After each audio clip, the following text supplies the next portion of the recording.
Assalamualaikum warahmatullahi wabarakatuh. Kembali lagi bersama saya Andika Saputra Siregar selaku guru pendidikan agama Islam dan budi pekerti di SD Negeri 19 Perkebunan Perlabian. Apa kabar anak-anakku? Baik ya. Siapa yang tadi sholat subuh?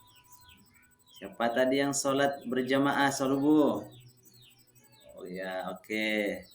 Berarti semua anak-anakku sholat subuh tadi ya. Alhamdulillah. Baik, pada kesempatan ini Bapak akan menjelaskan tentang sholat berjamaah. Sebenarnya apa sih sholat berjamaah itu? Baik, sholat berjamaah diriwayatkan dalam sebuah hadis riwayat Imam Muslim. Rasulullah sallallahu alaihi wasallam bersabda, "Salatul jama'ati afdalu min salatil fazzi bi 27 darajah." Salat berjamaah lebih utama daripada salat sendirian dengan 27 derajat. Jadi, perbandingan salat berjamaah dengan salat sendiri itu adalah bi 27 darajah. 27 derajat.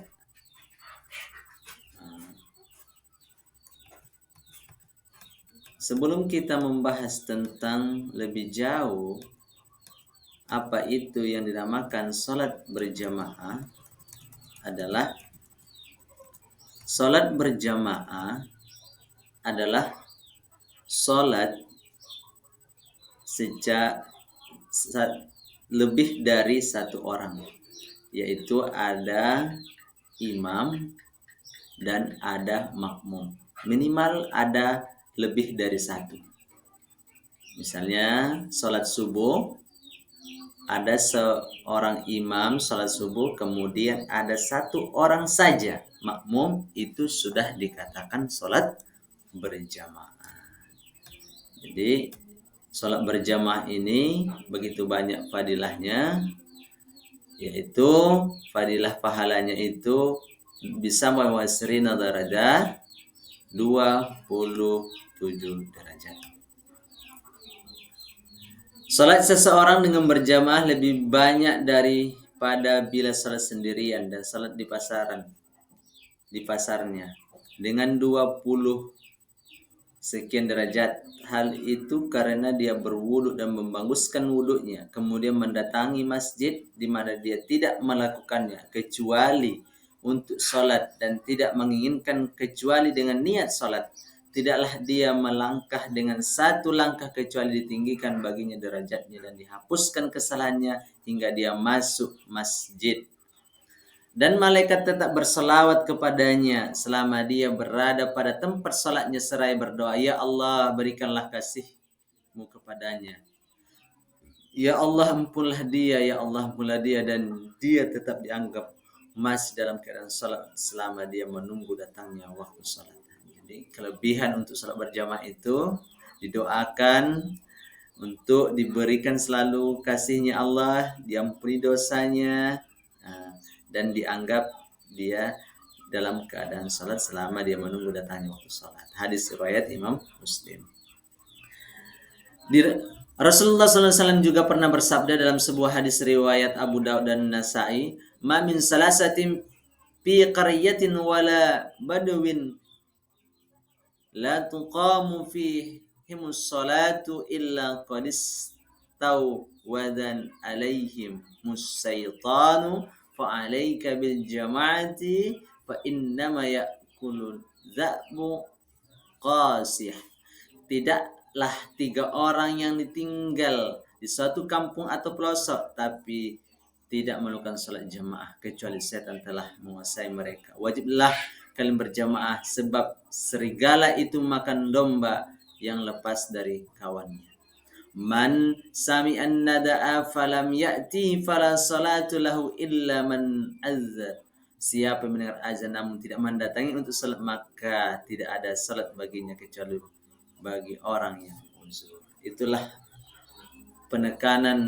penegasan Rasulullah Shallallahu Alaihi Wasallam ketika mendengarkan azan untuk mendatangi masjid, untuk sholat secara berjamaah, kecuali bagi orang yang ada uzurnya. Kemudian Rasulullah SAW juga pernah bersabda, diriwayatkan dari Ibnu Majah dan Ad-Durqutni, Ibnu Hibban Al-Hakim, man sami'an nada'a falam yamna'hu man ittaba'ati udhurun qalu wa ma udhuru ya Rasulullah qala khawfun aw maradun lam tuqbal min salat allati shalla. Siapa yang mendengar azan dan tidak ada halangan dari mengerjakan berupa uzur. Mereka bertanya, uzur itu apa ya Rasulullah? Beliau menjawab, takut dan sakit, maka tidak diterima salatnya. Hukum salat berjamaah, syarat ada hukumnya, syarat sahnya, ada syarat sahnya itu seperti hukum berjamaah itu seperti sholat Jumat. Sholat Jumat itu wajib dalam keadaan berjamaah. Sholat Idul Fitri itu wajib dalam keadaan berjamaah. Sholat Idul Adha juga wajib secara berjamaah. Tidak dilakukan secara munfaridan, secara sendiri. Tidak sah sholatnya apabila 3 sholat ini dilakukan secara munfaridan atau sendiri, yaitu sholat Jumat, sholat Idul Fitri, dan sholat Idul Adha. Kemudian sunnah, ini sunnah sholat tarawih, sholat gerhana, sholat istisqa. Ini sholat sunnah untuk melaksanakan sholat berjamaah. Kemudian ada mubah, boleh. Contohnya seperti boleh dilaksanakan cara berjamaah, boleh sendiri. Salat tahajud, salat qabliyah dan ba'diyah, salat tahiyatul masjid. Salat 5 waktu, salat 5 waktu itu ada pelakunya. Pelakunya harus muslim, akil baligh, laki-laki muslim sehat. Kemudian itu salat secara berjamaah. Kemudian bentuknya harus di masjid. Kemudian terjadi pada awal waktu. Kemudian bersama imam. Kemudian salat 5 waktu itu hukumnya ada 4. Yang pertama fardu kifayah. Kedua sunnah muakkad. Kemudian fardu ain. Yang keempat syarat sahnya. Kemudian kita lihat di sini ada pengertian imamnya, ada secara bahasanya itu harus jelas, secara tujuan, kemudian secara takdim, kemudian secara istilah orang yang sholatnya diikuti oleh orang lain dengan syarat-syarat yang telah ditentukan dalam syariat. Ini dijelaskan dalam Hasyiatul Ibnul Abdin. Kemudian syarat untuk imam ini ada beberapa, seperti imam itu yang pertama harus muslim, beragama Islam. Yang kedua harus berakal. Yang ketiga mumayyiz. Kemudian harus laki-laki. Boleh perempuan, syarat imam itu perempuan, tetapi makmumnya juga harus perempuan. Jadi syarat imam itu yang keempat harus laki-laki untuk bisa diimami laki-laki dan perempuan atau secara umum. Kemudian benar-benar bacaan Al-Quran fasih juga termasuk syarat imam. Kemudian tidak sakit, tidak ada uzur. Kemudian semua rukun sholat itu ada pada si imam, tidak kehilangan syarat sah. Harusnya niat jadi imam. Kemudian yang lebih berhak jadi imam, yaumul qauma aqra'uhum li kitabillahi fa in kanu fil qiraati sawa'an a'lamuhum bis sunnati fa in kanu fis sunnati sawa'an fa aqdamuhum hizratan fa in kanu fil hizrati sawa'an fa aqdamuhum sinnan. Yang menjadi imam bagi suatu kaum adalah orang yang lebih aqra pada kitabullah. Bila mereka sama dalam qiraat, maka yang lebih paham dengan sunnah. Bila mereka sama dengan sunnah, maka yang lebih dahulu berangkat hijrah. Bila mereka sama dengan hijrah, maka yang lebih tua usianya. Hadis yang diriwayatkan oleh Imam Muslim. Makna aqra'uhum ada secara ilmu. Itu ada 3 mazhab, Imam Hanafi, Imam Maliki, Imam Syafi'i. Mereka berdalil kepada qurra. Qurra itu berarti ulama. Atau mereka menganggap juga qurra itu sebagai Abu Bakar. Kemudian bacaan itu menurut secara Imam Hambali. Tugas dan wewenang. Idza shalla ahadukum bin nasi falyukhaffaf fa inna fihim syakimun wad da'ifu wal kibar. Bila kalian menjadi imam buat orang-orang, maka ringankanlah, sebab di antara mereka barangkali ada yang sakit, ada yang lemah, dan ada yang tua. Hadis riwayat Bukhari. Tugas dan wewenangnya adalah pertama beri izin azan atau iqamat ada. Kemudian periksa barisan, ada iqamat terlebih dahulu, kemudian periksa barisannya apakah sudah rapat, apakah sudah rapi, apakah sudah bertemu dengan bahu, ya kan, kaki sudah sejajar, itu harus diperiksa seorang imam. Kemudian berinformasi sebelumnya. Imam itu boleh menginformasikan hal-hal yang penting dalam melaksanakan sholat berjamaah.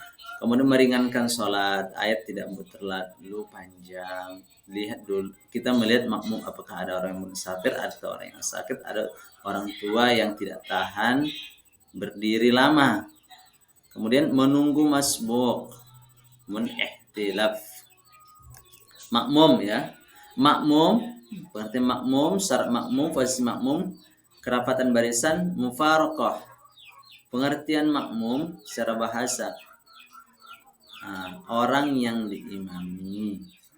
Istilah itu alladzi yusalli wa yaqtadil bil imam, orang yang salat mengikuti salat imam. Syarat makmum itu juga di sini dijelaskan, niat jadi makmum.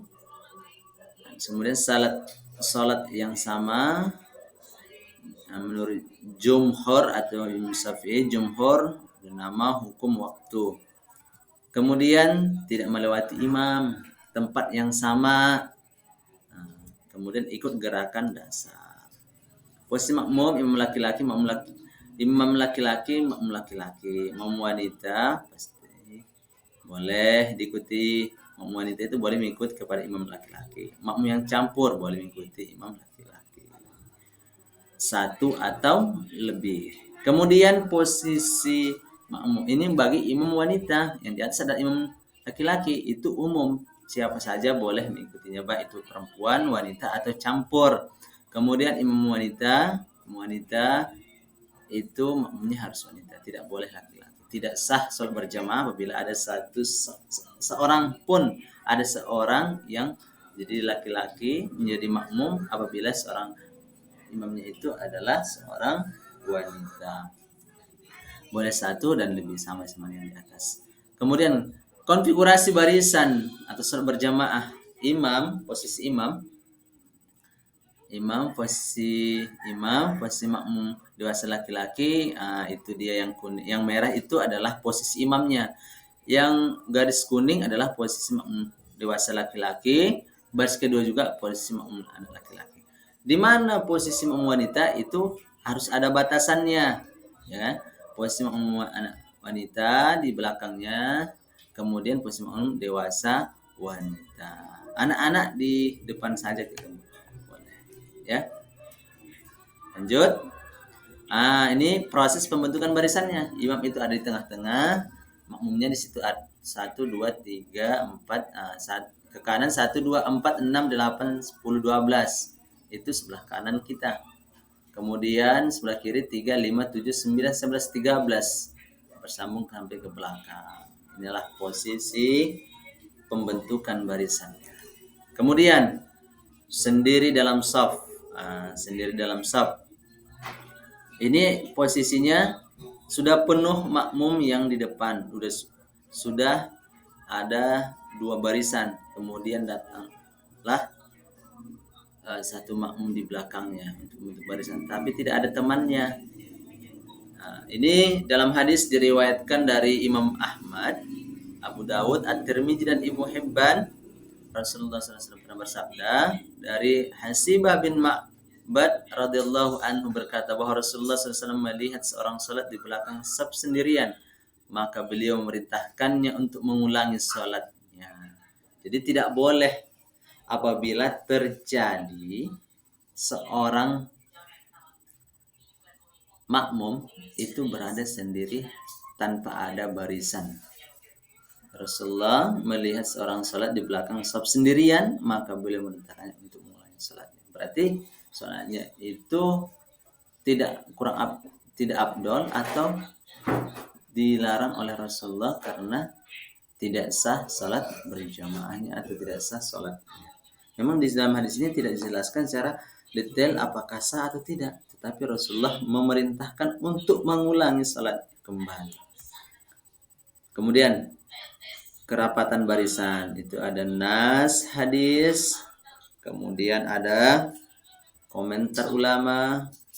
Kerapatan baris kesimpulannya, yang pertama bukan perbuatan Nabi. Jadi bukan perbuatan Nabi ya. Kemudian bukan perbuatan Anas, perbuatan seorang sahabat.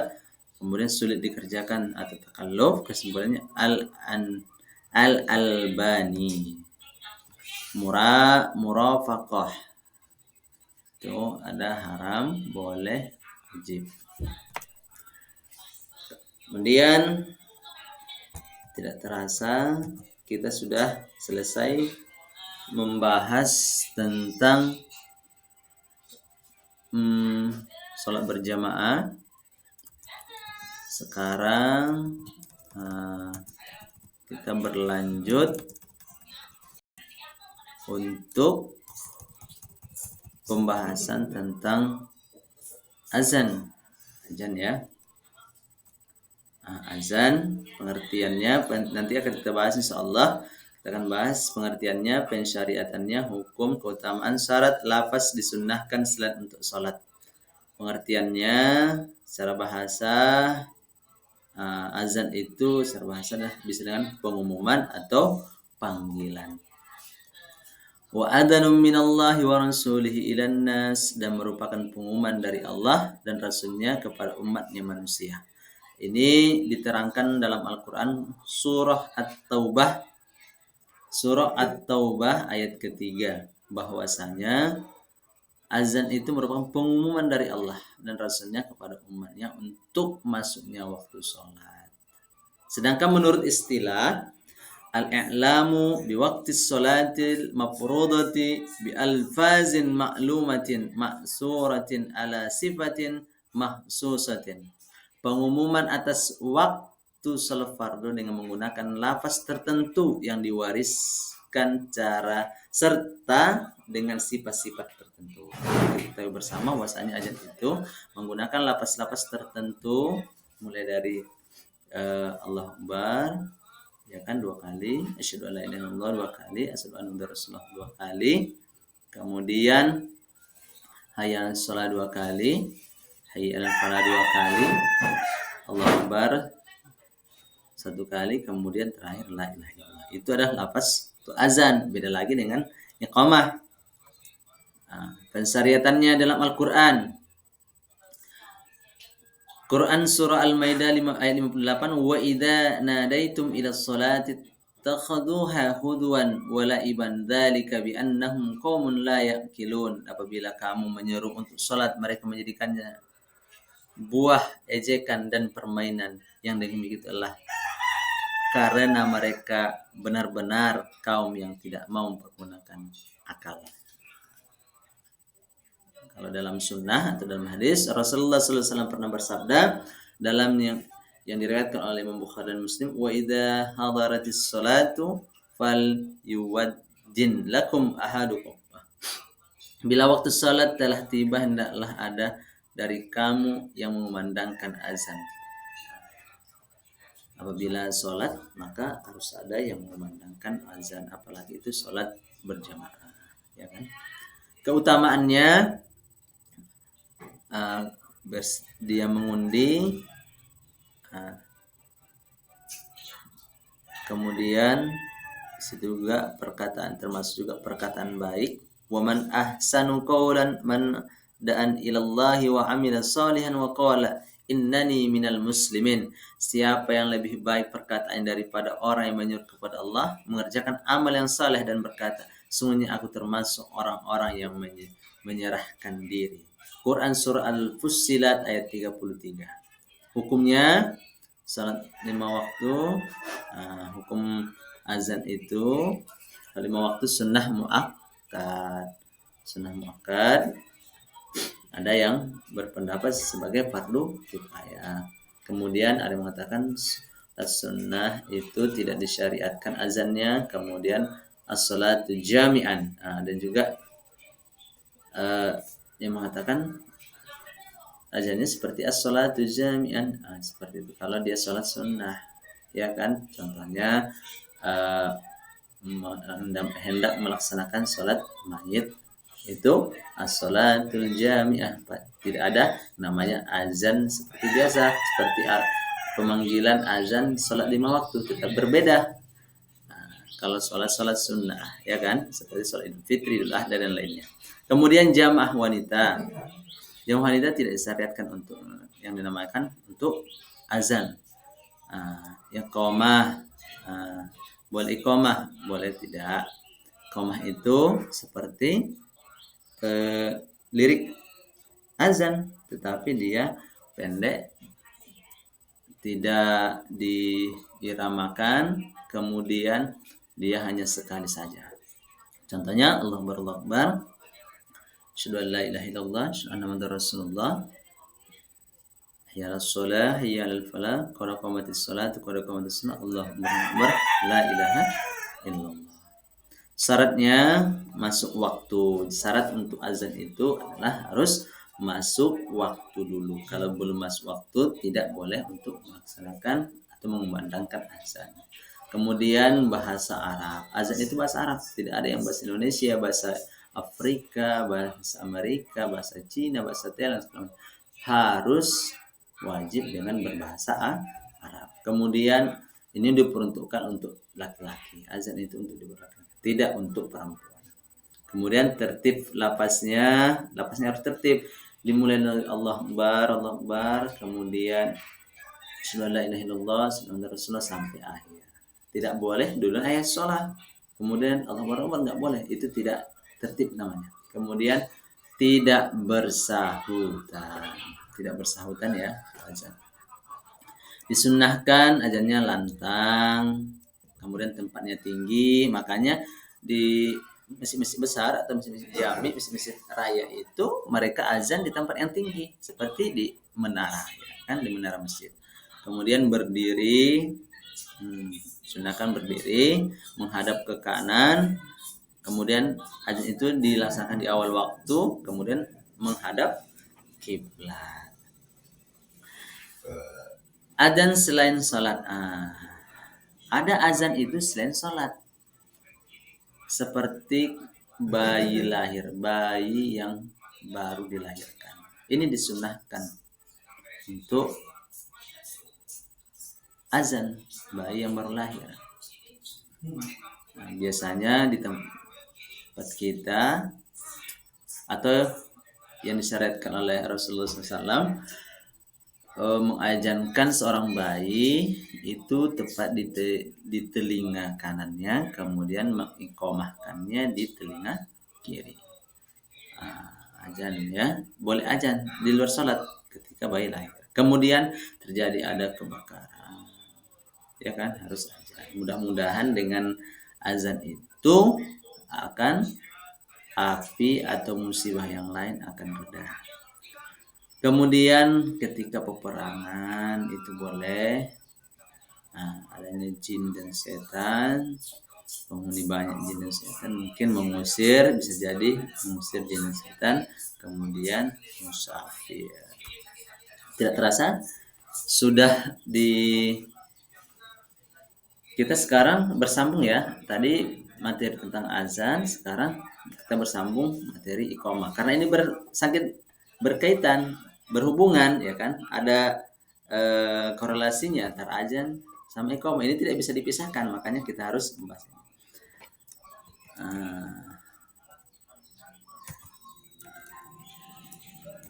Iqamah.